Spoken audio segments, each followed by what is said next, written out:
Hello and welcome to Light Talk. This is Stan, and today I'm broadcasting from my state-of-the-art studio in the swamps of Gainesville, Florida. Hi, this is Steve in Dallas, Texas. And this is David in the beautiful Belmont Shore area of Long Beach, California. And we are the Lumen Brothers. So today, True. Yes. So today we are fortunate to have a very special guest, Eric Loader from Elation Professional. It is Elation Professional, right, Eric? It is, the latest? yeah. Okay, because I used to screw that up all the time. I always say Elation Lighting, and Eric would hit me on the knuckles with a sharp ruler and say, "No, it's Elation Professional." As now it's it's in the corporate name. The corporate name is Elation Lighting Inc., but the branding name is Elation Professional. Okay, so that's what we're branding at, Elation Professional. So anyway, I'm going to just give you guys a little bit of a background of Eric's amazing career. A lot of you probably know Eric because you always see him. He's around on trade show floors all the time, showing us some really cool new lights and new technology. And we're going to get into that in the show as well. But anyway, Eric's career spans over 30 years, from the tennis courts to some of the largest entertainment shows in the world. Eric has worked throughout the industry at Martin Professional, American DJ, and now serving as Global Director of Sales and Marketing for Elation Professional. He got his start at Pegasus Productions in 1985 designing DJ setups. He moved on to Towards 2000, where he designed big clubs and production rigs, and established Lightforce, Towards 2000's import distribution company. He was Lightforce's sales manager at the ripe old age of 20 years old. What was I doing at 20? It wasn't being a sales manager, that's for sure. Probably getting in trouble. Anyway, while at Lightforce, Eric was instrumental in introducing European lighting products to the U.S. market. In 1991, Eric moved on to American DJ to help grow their sales of their moving light products. And at the ripe old age of 23, Eric was hired by Martin to open their first LA branch. He was part of the incredible growth of Martin into a leading supplier of professional quality moving lights. In 1997, Eric moved to Martin's U.S. headquarters in Fort Lauderdale and was named the company's Vice President of Sales and Marketing. And that's where Eric and I met, actually, in Fort Lauderdale. Products developed during his 12 years at Martin included the Mac 500, Mac 600, and of course, the venerable Mac 2000. Eric then moved on to Elation and was instrumental in breaking Elation's products into the pro market. Elation grew exponentially, and many of its products have won awards in all the major lighting conferences, including LDI and Plaza. So, Eric, now that you're 27, what are you going to do now? Right? 27. Wow, he's old. Whenever I see Eric on the floor, it's like, oh my God, he's like one of my grad students. How did he get here? Well, you must have been a child when I met you in Fort Lauderdale. I was in my, late 20s. So yeah, and I was an old guy. It was good, but You were an old guy then, David. Yeah, but Eric and I were talking the other day about some friends of ours, mutual friends like George Valdez, who was one of the great programmers early on that we knew, and all those great people at Martin Professional. So welcome, Eric. Welcome to Light Talk with the Lumen Brothers. We'll try to be Eric, kind great to to you. have you. Great to have you, Eric. Thanks for having me, guys. We appreciate it. So Steve has the first question. Well, Eric, why don't we talk about that career a little bit? What's that journey been? Okay, well, you guys certainly summarized it pretty well. And you mentioned some of those companies. Those companies were, training grounds, let's say, for a lot of really talented people in our industry. And I, was lucky enough to be in those companies. But I guess, it summarizes pretty well what my goals were and my passions were. I started working at a very young age. I had a newspaper route. I worked at the local candy store as a teenager. I worked at a video store, but I quickly found out I really didn't love the retail business. My family was hardworking, blue collar, certainly had the value for money and knew had to have a good job, but my passions were certainly not in retail. It helps when you have parents that let you pursue your passions. I think that's, and we all struggle with what are we going to be someday? What do we want to do with our life? I certainly didn't think I would be where I am today, but this is where my path led, and I'm very grateful. Certainly don't have any regrets. During my high school, I thought I wanted to be an architectural designer or drafting. I took drafting in high school, and I actually won a small scholarship award for drafting for college. But here I am selling lights still today. Was that drafting by hand? I bet. That was drafting by hand. Yes, I had really good printing back then, so I guess maybe that's why I did well at it. Single stroke Gothic, I bet. Exactly. I think being in this industry is amazing, as you guys know. There's amazing people that you work with every day, all different segments of the industry. And, I've had tremendous opportunities to develop my career. Talk about my being at Pegasus Productions, Steve Siglin, towards 2000, Mark Rowlands, Richard Rutherford, Tim Edwards was a rep that I got to meet, a sales rep when I was young. And, of course, the Martin days, Marcel and Gerard gave me a great opportunity. Charles Volver, when I was at Martin, was a great leader and mentor for me. And of course, today, being at the ADJ group of companies, Toby Velasquez and and Scott Davies, gave me great opportunities. So it's all about the people you meet and the opportunities those people give you. Well, I guess I had the next question, and you sort of touched on this with drafting, because the question is about what passions did you follow during school, and you talked about drafting. But maybe I can sort of twist the question a little bit. Eric, what is it about your work in the industry that gets you excited? Is it about making a sale? Is it about introducing a new product? Is it about, the camaraderie? Is it seeing the stuff that you developed on a production and going, wow, that's us up there? What is it that kind of gets your juices going? I think for me, in my young days, we all get into this business for usually a couple of reasons. One, you were a musician, or you were in theater, or you were a DJ.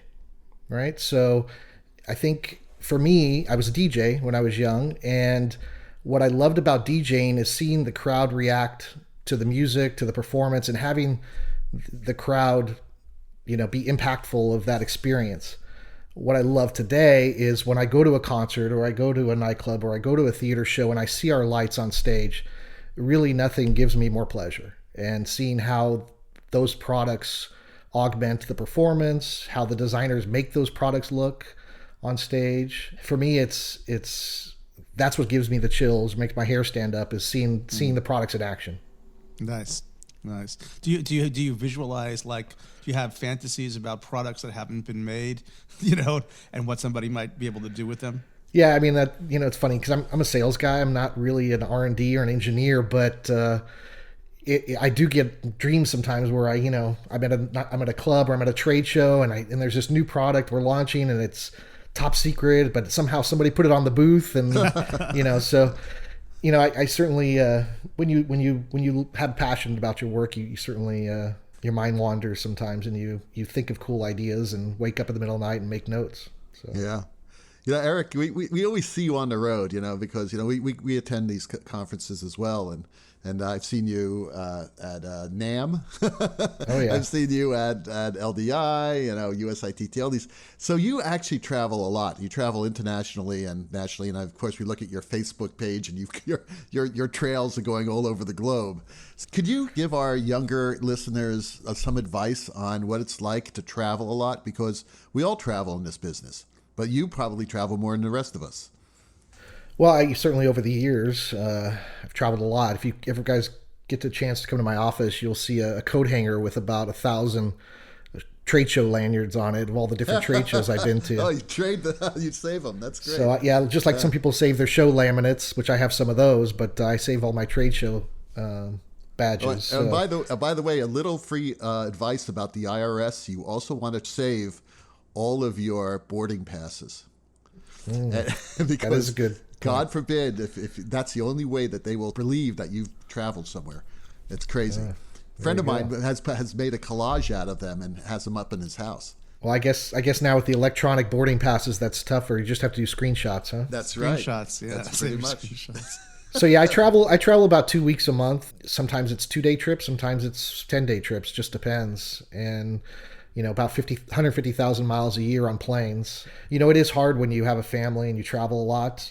I guess nowadays with FaceTime, and it's a little easier to stay in touch, but in Skype, obviously. But it's tough. you have to be on the road. It's part of the gig. You have to learn to love that part. And I do love traveling. I do love being in front of the customers. I spend most of my time on, like you said, trade show floors, convention centers, hotels, and airports.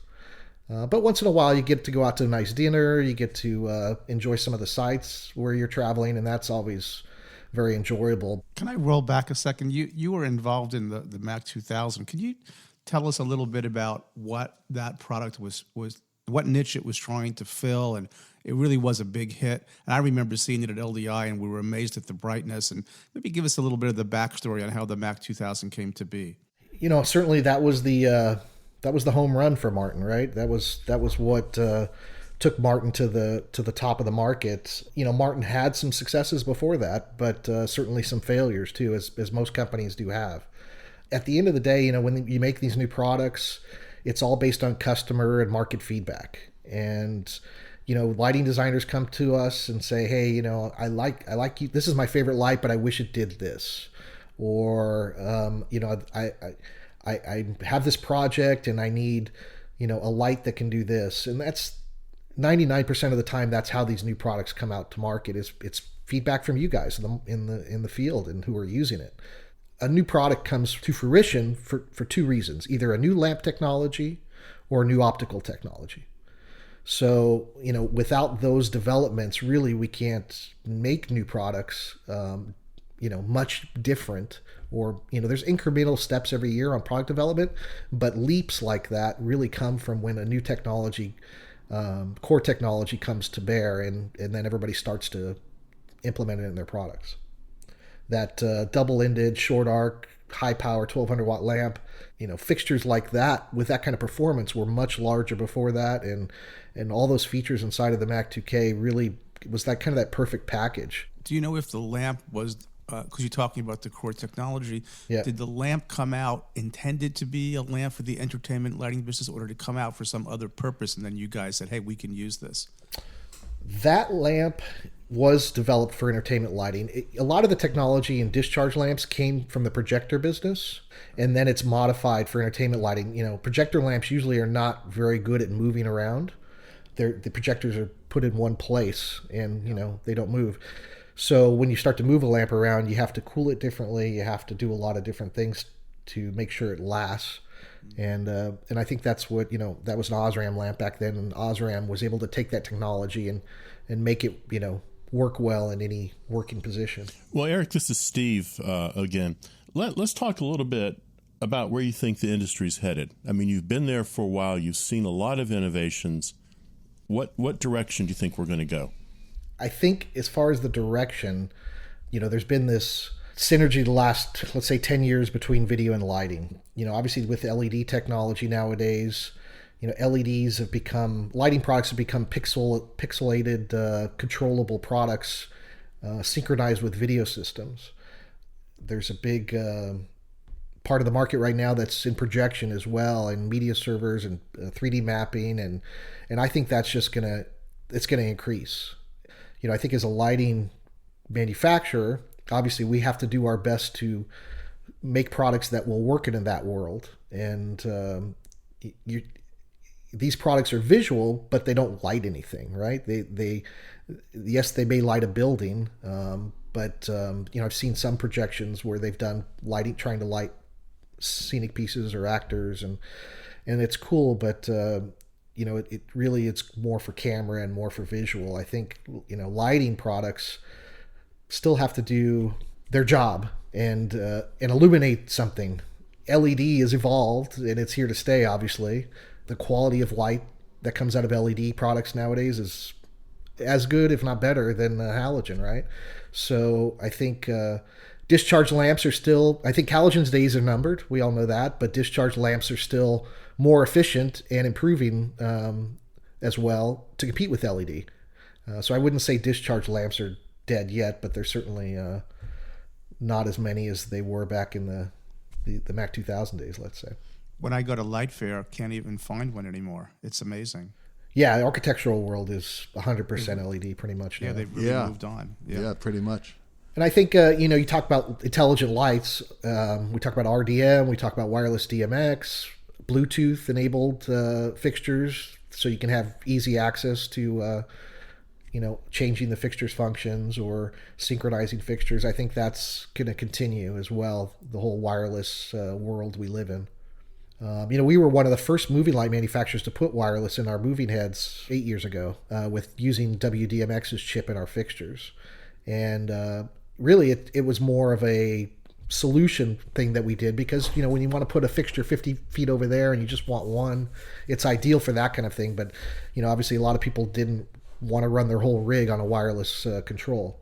That being said, I do know some touring bands that use 100% wireless. It's all about the right setup and the right wireless control system.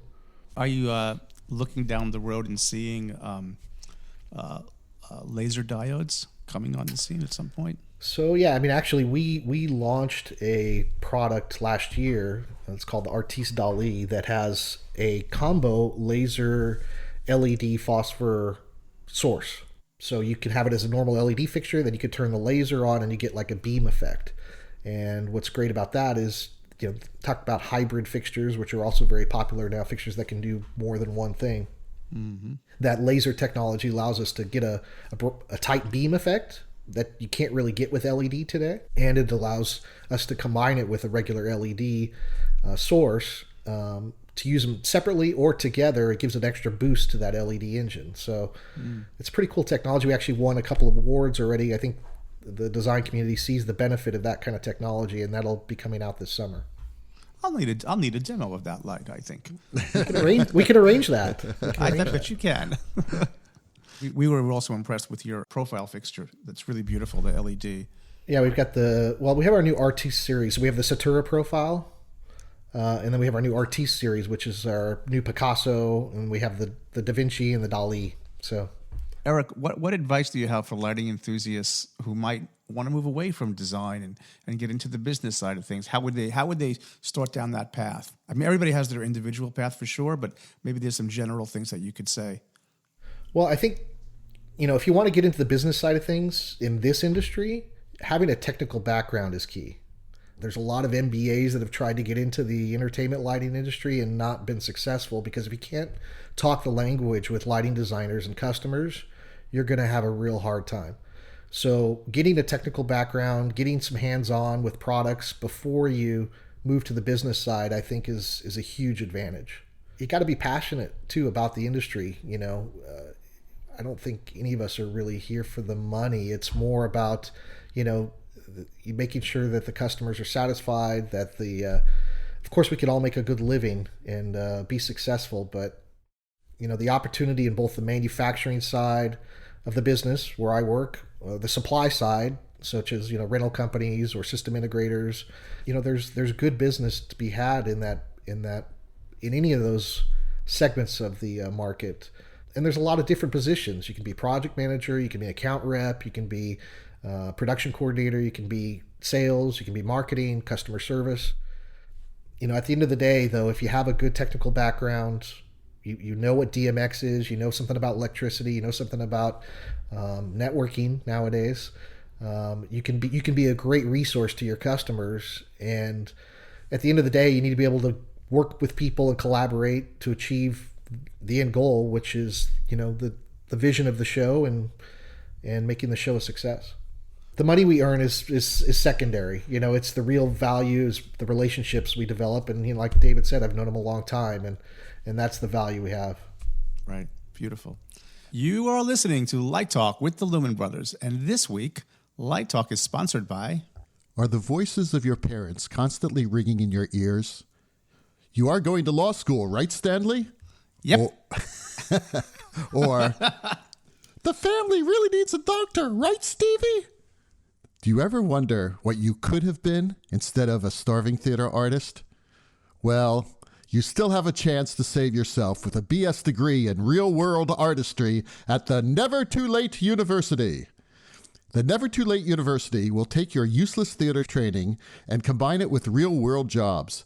We will prepare you for such challenging and rewarding professions as fast food drive-through lane scenic designer, airport restroom stall lighting designer, highway center line scenic artist, and of course, our Walmart greeter fashion designer. And we don't hire any of those overpaid commie professors pontificating to bored students. Who has time for that?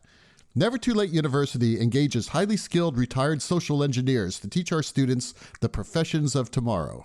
With a BS degree in real-world artistry, you can once again go to your high school reunion without hearing people whisper, "Gloria is still working in the theater. Oy, another life destroyed."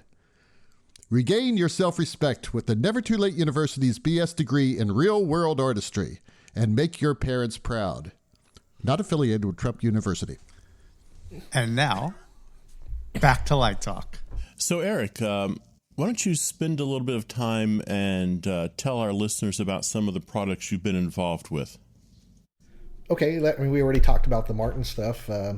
So when I left Martin to join Elation in 2006, Elation was already working with LED. I had to come to Elation to learn about LED because Martin wasn't there yet. And Elation was also producing some unique products at the time.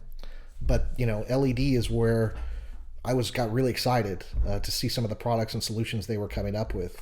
We had a LED par. It was called the Opti RGB par, and we sold tons of them because everybody wanted an LED par's color changing. It wasn't very bright. It had the individual LEDs, but it was very successful. We followed that up by co-launching the Impression, which was designed and made by GLP, with Elation having the America's distribution rights. In fact, it was named Elation Impression for the U.S. market. I remember seeing that fixture, and it was, pretty amazing. Yeah, and it won an award, and this product was a huge success because it was really one of the first LED moving head wash fixtures to be bright enough for concerts and large stages. So that was exciting. That was shortly after, 2 years after I came to Elation. We then had our design series of moving heads. But, we talked about the lamp technology. We needed a fixture. All of our customers were telling us they wanted stuff that was more compact, brighter, smaller, faster. So we worked closely with Philips to design the new Platinum 5R lamp. And we then named our new series of moving head Platinum Series after that. Because we worked with Philips directly on it, we had a year head start against the market. So we were the first ones to work with the Platinum lamps, and we enjoyed great success with our Platinum Spot, Platinum Beam fixtures for about 7 years. The market quickly followed using the Platinum lamps, Claypaky launching their Sharpie after our Platinum Beam. Our Platinum Beam 5R was the most successful moving head we'd ever sold at Elation, and obviously was used on some of the largest productions in the world. So, Eric, when you design product lines, what do you think that sweet spot is for a good moving light? What factors do you consider when you set a product price? I think most important when designing a new product is understanding where it's going to be used and what that market needs, where it's going to be used. As you guys know, theater and television are certainly the most demanding in regards to light quality and how quiet or loud a product is. Concert production is all about output and features. Nightclubs are about bang for the buck. So I think, when you're designing a product, you have to understand where it's going for first, primarily. Of course, it'll make its way into those other markets, but special effects lighting, what I like to call eye candy products, can be very fashionable type business. So, they can be hot for a year and then dead the next. Niche products can be very dramatic for projection, but once they're used, they become quickly dated or very quickly, and lighting designers move on to the next new toy sort of thing. So you also have to think about that when you're designing a product, because if this product's only going to be around for a couple of years because it's a specialty light, then it has to also fit a price point that people can afford and make their money back, especially for rental companies. So, we work closely with rental companies to focus on their return on their investment. They obviously want to make their money back on their investments, and projects have budgets, so we want to always make sure we're hitting that right price point budget. We talk to designers, what's good, what's bad, what's working. We talked about that already. So, it's most of the new products, again, come from the market's needs and customers who are already using our products saying, oh, this is a great light, but it needs to be lower weight. There's too much weight in the ceilings now, or there's truck pack is key now, the cost of fuel, and we need lights that are smaller that can do the same thing. So that's where a lot of the new products come to, fruition and design. So talking about products, what's new and groundbreaking? Well, I think we talked about the laser LED technology, but I did want to talk about the IP rated products. Great. Okay. More and more projects are going outdoors. The big festival market out there, concerts, themed environments, obviously theme parks, cruise ships want lighting outdoors, and they want the latest technology. So we've really focused the last few years, our product development, on making IP rated fixtures. We launched our Proteus series last year, and it's already been on a lot of big projects. And it's really opening the doors for designers, because now they can put lights in applications where they would maybe have to use a dome before, and that was kind of unsightly and didn't really match the environment that it was around. So, having traditional looking lighting fixtures outdoors has been a big benefit for a lot of projects. I'm so excited. I've been waiting for that for decades. I remember wanting, the only thing I could find 20 years ago was the Phoenix, which was a framing projector that could go outside. So I got to tell you, I'm so excited to hear that. Yeah. I don't know if you guys saw the tallest building in the world is the Burj Khalifa. Yes, the Burj, sure. New Year's Eve, they changed their concept away from fireworks to lighting. No kidding. And they actually won a Guinness World Records for the largest lighting facade display ever. And they've used a bunch of our Proteus fixtures on the building, like 300 of them. Oh, I got to look that up, because, years ago I had a student who's probably listening that did an exterior lighting project, and he wanted to do the Burj, and he built it in a CAD software, but it crashed it because it was so big. Well, it's funny. They put a big LED facade on there to obviously do video content as well, and they did an open invite for designers. You could go on there and submit your design. Oh wow! For the building. So yeah, there's having technology products like that can go outside, that can be used in harsh conditions, I think is opening up the doors for the designers out there a lot. Yeah. I used to get that question a lot, and there really wasn't much out there. And even recently, I proposed when I only found one manufacturer doing that. Do you know how many manufacturers besides yourself are jumping into that, or is everybody jumping into that? Yeah, I think the shows this year you'll see pretty much everybody. Really? There was SGM came out with a product a few years ago that has moving head LED fixtures, and there's been a few companies trying. I can tell you it's not an easy thing. And I bet it's not. Yeah, we've been developing this product for 4 years and wanted to launch it a year earlier, but you just have to. Whenever you make something IP65 and you tell people that they can put it outdoors permanently, then you really just have to do a lot of testing and a lot of you never know what conditions the product's going to be used in. And right, like Hurricane Irma in Florida. Exactly. Eric, what would be I imagine that you've got to get rid of the heat and you've got to keep the moisture out. What can you sort of give us some insight into what is the biggest technical challenge in creating a fixture of that type? Yeah, and we're actually still working with discharge lamps too. So there's a lot of heat that you have to get rid of. LED has a lot of heat too, as you guys know. Right. You just have to manage it differently. Yeah. But the fact that there's IP68 rated fans nowadays, those help a lot. There's a lot of new cooling technologies, liquid cooling pipes, and there's how you control and cool the lamps with fans, various fan speeds depending on the working condition is kind of the secret sauce, so to speak, of keeping the lamps operating for their expected lifetimes. Humidity is the biggest challenge. Yeah, in Florida would be the biggest challenge in terms of humidity. You learn this stuff over time, and I think that's what other manufacturers will learn. It'll take them a while to learn how to make the products more. But the market's going there. People want to use their lights outside and use them indoors as well, and use them for both applications. Yeah. Eric, just because I'm thinking about some younger people out there and some students who might not know what the IP ratings are, could you give a sort of a basic explanation for folks about what those are? I can. IP is ingress protection. So basically, it's a standard where you rate a product's ability to work in certain applications. Most of the lights everybody works with today are IP20.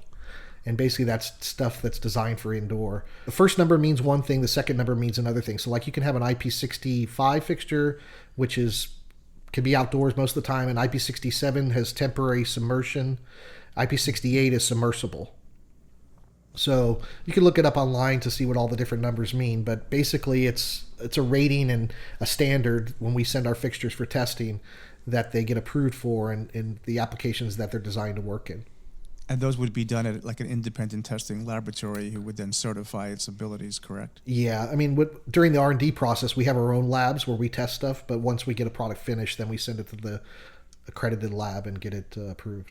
So, Eric, let's take a moment and look in the rear view mirror. You've had this really long career. Would you do anything different looking back? I probably would have stayed being a DJ. You're way ahead of your time, man. They make some good money nowadays. Yeah, you could be like that guy in the Cube. I keep forgetting his name, but yeah, they got the Mickey Mouse ears. Who's that? The guy Dead Mouse. Yeah. Dead Mouse. Eric. Dead Mouse. Man. Dead Mouse 5. Yeah, there's David Guetta. All these guys. They're flying around on jets and flying all over. They do probably more travel than I do, but I think they fly a little better. Yes, in their own jet. My nephew's a DJ here in L.A. and he's breaking in. It's a huge thing. It's great. So American DJ was way ahead of their time, really, when you think about it. Absolutely. Yeah. Now, joking aside, I've been pretty fortunate along my path. I've worked, as you guys know, in at the top of the market, and I started at the bottom. And for me, it's the colleagues that I work with and the collaboration, and my competitors push me hard to do better, and it's more about the teamwork and collaboration. In the theater world, you collaborate and it's the teamwork, and we do the same thing on the manufacturing side. And I don't see myself changing. When I was starting it towards 2000, had some roommates who were going to become stockbrokers, and I was studying for my Series 7 exam, and I was going to become a stockbroker and make a lot of money, and that sounded really good. On a Saturday, I was studying. I went to do a DJ gig on a Saturday and woke up Sunday morning, was supposed to go take my exam Monday. And I think, you know what? I'm not going to go. I'm just going to stay on this path of being a DJ and doing production and doing lighting. And I think that, I'm pretty happy with that decision. Oh, nice. Yeah. That was a pivotal decision for you. It really was. And on that same track, what advice would you give to our young listeners? I think if you're a designer and you want to work on a big stage with hundreds of moving lights, that's great. But I've seen designers with hundreds of moving lights make a train wreck. And I've seen designers with 12 lights make a show magic. Mm-hmm. So I think for me, don't get caught up too much in the technology. Consoles nowadays can do amazing things, but again, I've seen designers make an amazing light show with just a simple software application. So learn the tech, learn it, learn different consoles, learn the different limitations. Every product has a limitation. Every product does things great.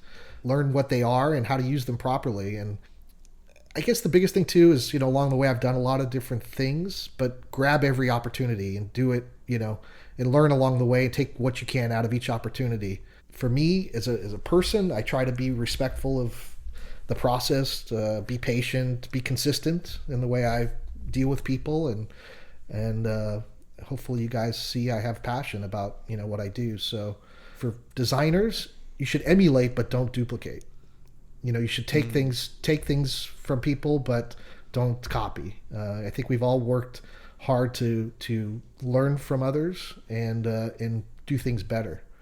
When you find your passion, like I have, follow it, nourish it, and embrace it. Well, something it's great that you say about passion, because passion is a requirement to be on Light Talk with the Lumen Brothers. That's right. It's the only requirement, because obviously we don't know much. So anyway, but really, Eric, thank you so much for being on the show today. I mean, it was a pleasure to have you. We've been trying to get you on the show for a while. I'm so glad that everything turned out. The moons came up and the stars aligned, and here you are. So thank you so much, and thank you for taking the time. Well, yeah, thank you definitely guys for making the time. Yeah, my pleasure. Hey, that Hammond organ solo in the background tells us that once again you've spent a precious 40 minutes of your life listening to Light Talk. Look for the next episode of Light Talk here on iTunes, Stitcher, Google Play Music, SoundCloud, Spotify, just about any other platform that you want, or even on the Light Talk Facebook group page. And while you are there, post your comments and questions, and be sure to subscribe to Light Talk. That way you won't miss 1 second of Lumen insanity. No guarantee is offered regarding the accuracy of any statements or opinions made on this podcast. In other words, don't electrocute anybody. Light Talk is written and produced by the Lumen Brothers, coming to you from Long Beach, Gainesville, and the Lone Star State. So, you think you can stump us? Well, then send in those questions. You can email us at David, Stan, or Steve at lighttalk.org. And be sure to tune in next week when we discuss the difference between low-key lighting versus high-key lighting, what is better, knowing the rig or knowing the show, how to prevent designer burnout, and do you prefer a stage manager or a show control system? All that and a new sponsor, Light Talk, coming to you every Saturday morning. So we'll see you all next week, same time, same channel. Bye-bye, everyone. Bye-bye, everybody. So Light Talk. Bye, Eric. Thanks for coming. Lumen Brothers. Light Talk. Light Talk. Light Talk. Lumen Brothers. Light Talk. Nice.